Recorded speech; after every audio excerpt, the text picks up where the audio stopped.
Hello friends, എല്ലാവർക്കും പുതിയൊരു വീഡിയോയിലേക്ക് സ്വാഗതം. അപ്പോൾ ഇന്നത്തെ വീഡിയോ വന്നിട്ട് രാവിലെ മുതൽ ഈവനിങ് വരെയുള്ള കുറച്ച് കാര്യങ്ങൾ ഉൾപ്പെടുത്തിയിട്ടുള്ളൊരു വ്ളോഗാണ്.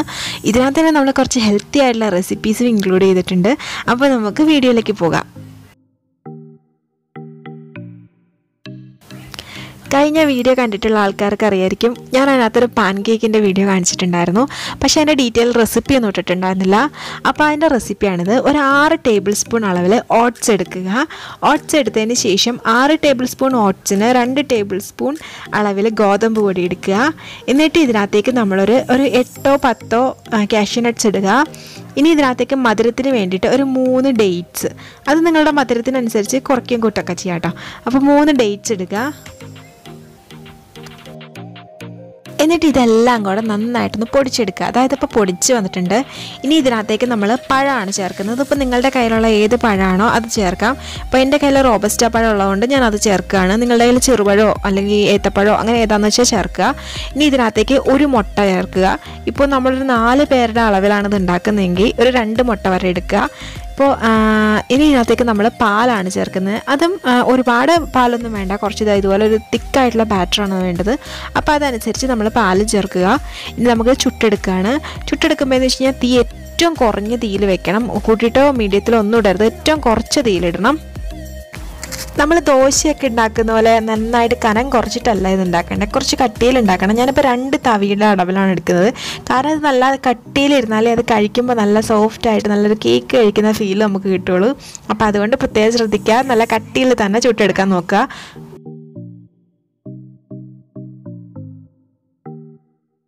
ഇനി തീ ഏറ്റവും കുറച്ച് വെച്ചതിന് ശേഷം മൂടി വെച്ചിട്ട് നന്നായിട്ട് കുക്ക് ചെയ്തെടുക്കുകയാണ്. ഇതാ ഇപ്പോൾ ഒരു സൈഡ് നന്നായിട്ട് കുക്കായി വന്നിട്ടുണ്ട്. നമ്മളിനി തിരിച്ചിടുകയാണ്.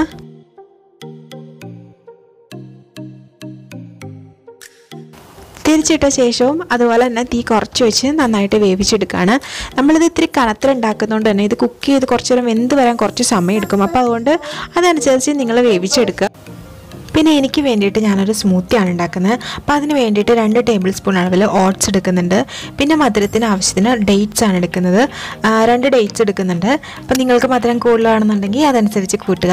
ഇനി നമ്മളെടുക്കുന്നത് അപ്പോൾ ഇത് രണ്ടും കൂടെ, ഈ ഓട്സും ഡേറ്റ്സും കൂടെ ഒരു വെള്ളത്തിൽ കുതിർത്തി വെക്കണം. ഒരു 10-15 മിനിറ്റ് കുതിർത്തി വെച്ചാൽ മതിയാവും. ഒരുപാട് ചൂടുവെള്ളത്തിലൊന്നും ചെയ്യേണ്ടത്. അതാ നമ്മൾ കുടിക്കുന്ന തിളപ്പിച്ചാറിയ വെള്ളത്തിലോ അല്ലെങ്കിൽ ടാപ്പ് വാട്ടറിലോ അങ്ങനെ ഏതെങ്കിലും കുതിർത്തി വയ്ക്കുക. ഒരു 10-15 മിനിറ്റ് കുതിർത്തി വെച്ചാൽ മതിയാവും. ഇനി നമ്മൾ ഇതിനകത്തേക്ക് വേണ്ടിയിട്ട് എടുക്കുന്നത് ബദാമാണ്. ഇപ്പോൾ സാധാരണ ഞാൻ തലേ ദിവസം രാത്രി തന്നെ ഇത് ഇട്ട് വയ്ക്കാറുണ്ട്. രാവിലെ ആകുമ്പോഴേക്കും ഇതിൻ്റെ സ്കിന്നൊക്കെ റിമൂവ് ആയി കിട്ടും. പക്ഷേ ഇന്നലെ ഞാൻ മറന്നു പോയതിൻ്റെ പേരിൽ ഇതിപ്പോൾ രാവിലെയാണ് ഞാനിപ്പോൾ ഇട്ട് വയ്ക്കുന്നത്. ചൂടുവെള്ളത്തിൽ ഇട്ടിട്ടുമാണ്. പിന്നെ എടുക്കുന്നത് ചിയാ സീഡാണ്. ഒരുപാട് ഗുണങ്ങളുള്ള സംഭവമാണ് ഈ ചിയാ സീഡ്. ഫൈബർ കണ്ടൻറ്റ് ഒരുപാടുള്ളത് കൊണ്ട് തന്നെ നമ്മുടെ വയറ് പെട്ടെന്ന് ഫില്ലാവും. അതുപോലെ omega-3 ഫാറ്റി ആസിഡ്സിൻ്റെ അളവ് ഒരുപാട് കൂടുതലുള്ളത് കൊണ്ട് തന്നെ ഇതിനകത്ത് നമുക്ക് ബ്രെയിനും ഹാർട്ടിനും ഒക്കെ നല്ലതാണ്. പക്ഷേ ദോഷങ്ങളും ഉണ്ട് കേട്ടോ കുറച്ച്. അതായത് ചിയാ സീഡ് കുതിർത്തിട്ട് നന്നായിട്ട് കുതിർത്തിട്ട് വേണം കഴിക്കാനായിട്ട്. ഇതൊരു 10-15 മിനിറ്റ് എടുക്കുന്നത് നന്നായിട്ട് കുതിർന്ന് വരാനായിട്ട്. അതുപോലെ നമ്മുടെ പ്രഷറൊക്കെ കുറവുള്ള ആൾക്കാരാണ് ഇത് കഴിക്കാൻ നിൽക്കരുത്. പ്രഷർ കുറവുള്ളത് കഴിച്ച് കഴിഞ്ഞാൽ കുറച്ചും കൂടെ നമുക്ക് പെട്ടെന്ന് പ്രഷർ കുറഞ്ഞു പോകും.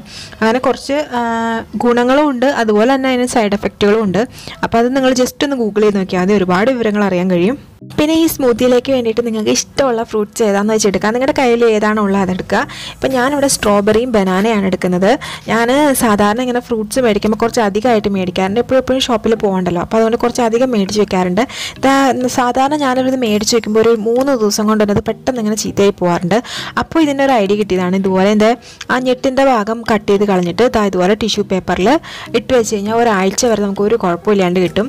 ഇനി ഇതെല്ലാം കൂടെ ഒരു ബ്ലെൻഡറിലായിട്ട് മാറ്റിയിട്ട് നന്നായിട്ട് അടിച്ചെടുക്കുകയാണ്.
നിങ്ങൾ എന്തായാലും ഇതൊന്ന് ട്രൈ ചെയ്ത് നോക്കണം കേട്ടോ. കാരണം എൻ്റെ മോൻ എങ്ങനെയാണെന്ന് വെച്ച് കഴിഞ്ഞാൽ സാധാരണ എന്ത് ബ്രേക്ക്ഫാസ്റ്റ് ഉണ്ടാക്കി കൊടുത്താലും അവന് കഴിക്കാൻ ഭയങ്കര മടിയാണ്.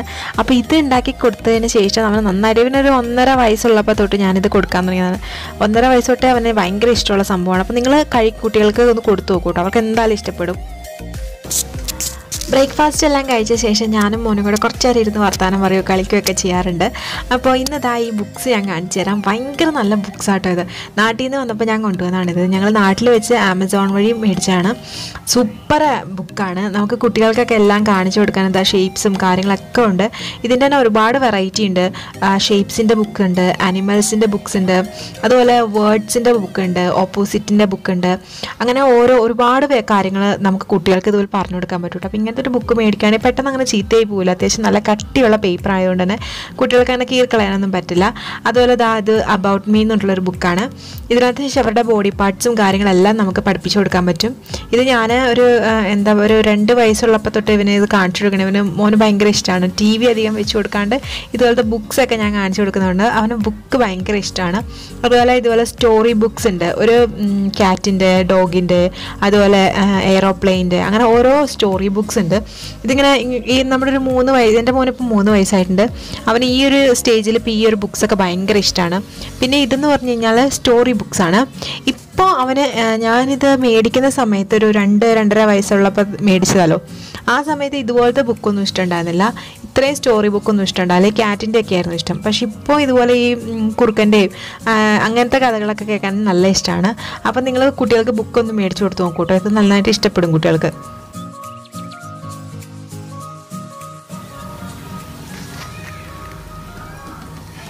അപ്പോൾ ഉച്ചയ്ക്ക് ഞാൻ ലഞ്ച് ഉണ്ടാക്കുന്ന സമയത്ത് കുറച്ച് നേരം ഞാൻ അവന് TV വെച്ച് കൊടുക്കും. അപ്പോൾ ഇന്നത്തേക്ക് ഉണ്ടാക്കുന്നത് മോന് വേണ്ടിയിട്ടാണ് ചെമ്മീൻ എടുത്തിരിക്കുന്നത്. അവന് വേണ്ടിയിട്ട് ഒരു ചെറിയൊരു ഫ്രൈഡ് റൈസ് പോലെ ഉണ്ടാക്കാമെന്ന് വെച്ചിട്ടാണ്.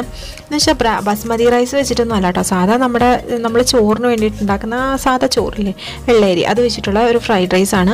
അപ്പോൾ അതിനകത്തേക്ക് വേണ്ടിയിട്ട് ഒരു ക്യാരറ്റ് എടുത്തിട്ടുണ്ട്. സാധാരണ ഞാൻ എന്താ ചെയ്യുന്നത് വെച്ചാൽ ഇതുപോലെ ക്യാരറ്റും ബീൻസൊക്കെ ഇങ്ങനെ ചോപ്പ് ചെയ്തതിന് ശേഷം അപ്പം തന്നെ ക്ലീൻ ആക്കും. അല്ലെങ്കിൽ എന്താ വെച്ച് കഴിഞ്ഞാൽ ഭയങ്കര മടിയായിരിക്കും. പിന്നെ ഈ ചോപ്പർ നാട്ടിൽ നിന്ന് കൊണ്ടുവന്നിട്ട് ഇതിപ്പോൾ ഒരുപാട് വീഡിയോസിൽ നിങ്ങൾ കണ്ടിട്ടുണ്ടാവും, മറ്റുള്ളവരുടെയൊക്കെ വീഡിയോസിൽ കണ്ടിട്ടുണ്ടാവും. ഭയങ്കര യൂസ്ഫുൾ ആട്ടോ ഈ ചോപ്പർ. എനിക്ക് ഭയങ്കര ഇഷ്ടമാണ്. നാട്ടിൽ നിന്ന് ഞാൻ വന്നപ്പോൾ കൊണ്ടുവന്നാണ്.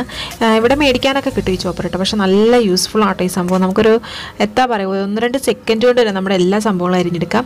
അപ്പോൾ അതുപോലെ തന്നെ ഇതാ ഒരു സവാള എടുക്കുന്നുണ്ട്. പിന്നെ എന്താണോ വെജിറ്റബിൾസ് ഉള്ളത് അതെല്ലാം ഞാൻ ഇടാറുണ്ട്. ഇപ്പോൾ എൻ്റെ കയ്യിൽ സവാളയും ഈ ക്യാരറ്റും മാത്രമേ ഉള്ളൂ. ബീൻസ് ഉള്ളപ്പോൾ ഞാൻ ബീൻസ് ഇടാറുണ്ട്. പിന്നെ അതാ ഇതുപോലെ ഒരു കഷ്ണം ഇഞ്ചിയും പിന്നെ 2 വെളുത്തുള്ളിയും അതും ഇങ്ങനെ ചോപ്പ് ചെയ്തെടുക്കുകയാണ്. എന്നിട്ടൊരു പാത്രം ചൂടാക്കിയിട്ട് അതിനകത്തേക്ക് ആവശ്യത്തിന് ഓയിലാണ് ഒഴിക്കുന്നത്. ഓയിൽ നന്നായിട്ടൊന്ന് ഹീറ്റായി വരുമ്പോഴേക്കും അതിനകത്തേക്ക് നമ്മൾ ഈ ചോപ്പ് ചെയ്ത് വെച്ചിരിക്കുന്ന ഇഞ്ചിയും വെളുത്തുള്ളിയും കൂടി ഇട്ട് കൊടുക്കുകയാണ്. എന്നിട്ട് ഇത് നന്നായിട്ടൊന്ന് മിക്സ് ചെയ്ത് കൊടുക്കുക. അപ്പോൾ ഇഞ്ചിയും വെളുത്തുള്ളിയൊക്കെ ഒന്ന് വാടി വരുമ്പോഴേക്കും നമ്മൾ അതിനകത്തേക്ക് സവാള ഇടുകയാണ്. സാധാരണ ഫ്രൈഡ് റൈസ് ഉണ്ടാക്കുന്ന ഒരു മെത്തേഡ് ഉണ്ട്. പക്ഷേ സോസൊന്നും ഉപയോഗിക്കാറില്ല കേട്ടോ. കുട്ടികൾക്കാകുമ്പോൾ സോസൊന്നും ഉപയോഗിക്കാറില്ല. ഇപ്പോൾ സവാളയും ജസ്റ്റ് ഒന്ന് വാടി വന്നാൽ മതി. ഒരുപാട് അങ്ങനെ ഫ്രൈ ആയി വരേണ്ട ആവശ്യമൊന്നുമില്ല കേട്ടോ.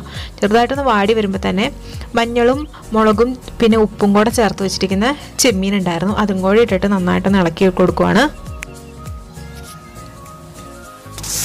ഇനി നമ്മൾ ഇതിനകത്തേക്ക് വേണ്ടിയിട്ട് അരിഞ്ഞു വെച്ചിരുന്ന ആ ഒരു ക്യാരറ്റും കൂടി ഇട്ട് കൊടുത്തിട്ട് നന്നായിട്ട് മിക്സ് ചെയ്ത് കുറച്ച് നേരം ഒന്ന് മൂടി വെച്ച് വേവിക്കുകയാണ്.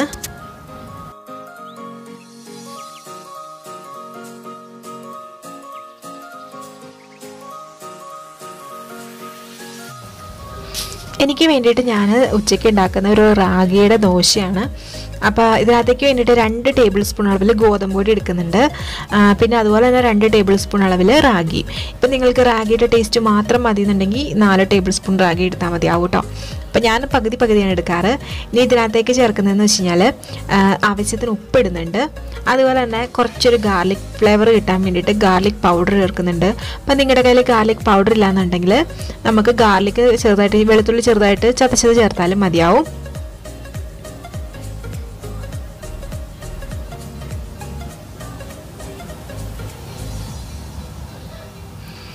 ഇനി ഇതിനകത്തേക്ക് ആവശ്യത്തിന് വെള്ളം ഒഴിക്കുന്നുണ്ട്. വെള്ളം ഒഴിച്ചതിന് ശേഷം ഒരു 1-2 സ്പൂൺ ഉള്ളി അരിഞ്ഞിടുക.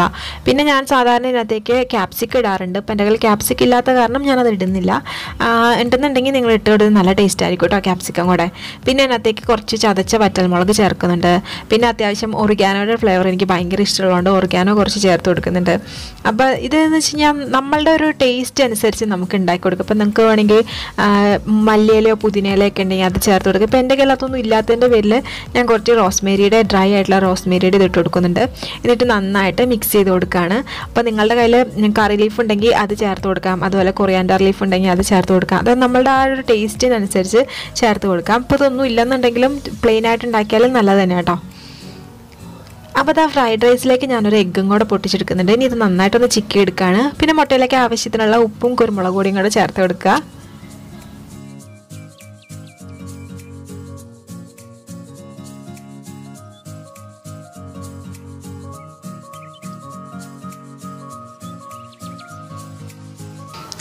ഈ റാഗിയുടെ ദോശ ചുടുമ്പോഴായാലും നല്ല കുറഞ്ഞ തീയിൽ വെച്ചിട്ട് കുക്ക് ചെയ്തെടുക്കുക.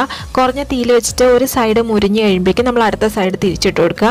അതിനുശേഷം ഇപ്പോൾ 2 സൈഡും അത്യാവശ്യം ഒന്ന് വെന്തതിന് ശേഷം തീ നന്നായിട്ട് കൂട്ടി വെച്ചിട്ട് നമ്മൾ തിരിച്ചും മറിച്ചു വിട്ട് നന്നായിട്ട് വേവിച്ചെടുക്കുക. തിരിച്ചും മറിച്ചും തീ കൂട്ടിയിട്ട് ചെയ്യുമ്പോൾ എന്താണെന്ന് വെച്ചാൽ നല്ല ക്രിസ്പി ആയിട്ട് കിട്ടുക ദോശ.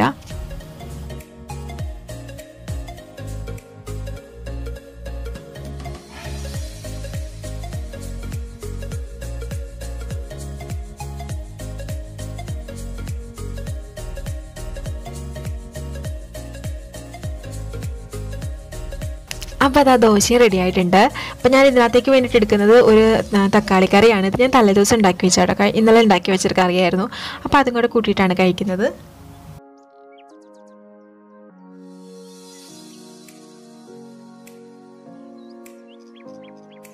വൈകുന്നേരമൊക്കെ ആയപ്പോഴേക്കും നല്ല മഴയായിരുന്നു. നല്ല മഴ എന്ന് വെച്ചാൽ നല്ല മഴയാണ്. അപ്പം വീഡിയോയിൽ കാണുമ്പോൾ അത്രയ്ക്കൊന്നും കാര്യമായിട്ട് എനിക്ക് തോന്നുന്നില്ല. പക്ഷെ നല്ല മഴയായിരുന്നു കേട്ടോ. നല്ല മഴയും നല്ല കാറ്റുമൊക്കെ ആയിരുന്നു.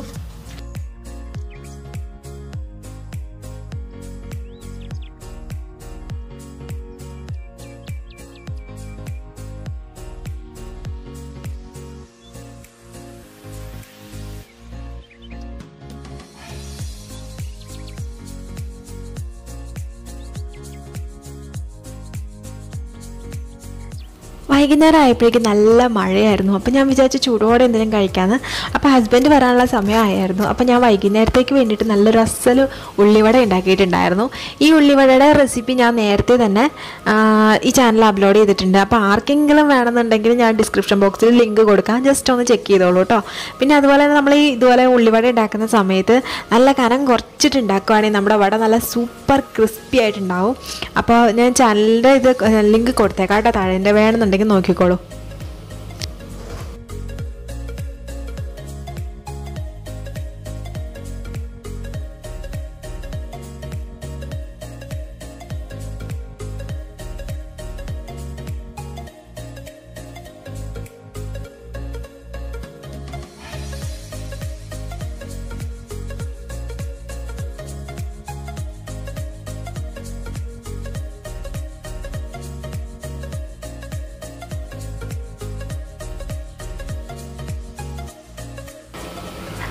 ഹസ്ബൻഡ് വന്നപ്പോഴേക്കും ഒരു കരിമ്പുമായിട്ടാണ് ഇന്ന് വന്നത്.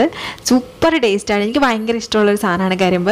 ഇവിടെ ഒരു ശ്രീലങ്കൻ ഷോപ്പുണ്ട്. എപ്പോൾ പോയാലും അവിടെ കരിമ്പ് ഉണ്ടാവും. അപ്പോൾ ഞങ്ങൾ കാണുമ്പോഴൊക്കെ ഇത് മേടിക്കാറുമുണ്ട്. അപ്പോൾ ഇന്നത്തെ വീഡിയോ നിങ്ങൾക്ക് എല്ലാവർക്കും ഇഷ്ടപ്പെട്ടെന്ന് വിചാരിക്കുന്നു. ഇതുപോലത്തെ വീഡിയോസ് എല്ലാം കാണാൻ താല്പര്യമുള്ളവരാണെങ്കിൽ പ്ലീസ് എൻ്റെ ചാനലൊന്ന് സബ്സ്ക്രൈബ് ചെയ്യുക. അപ്പോൾ അതുപോലെ തന്നെ നിങ്ങളുടെ വിലയേറിയ അഭിപ്രായങ്ങളും നിർദ്ദേശങ്ങളും എല്ലാം കമൻറ്റ് ചെയ്യുക. അപ്പോൾ ശരി, എന്നാൽ അടുത്തൊരു വീഡിയോയിൽ കാണാവേ.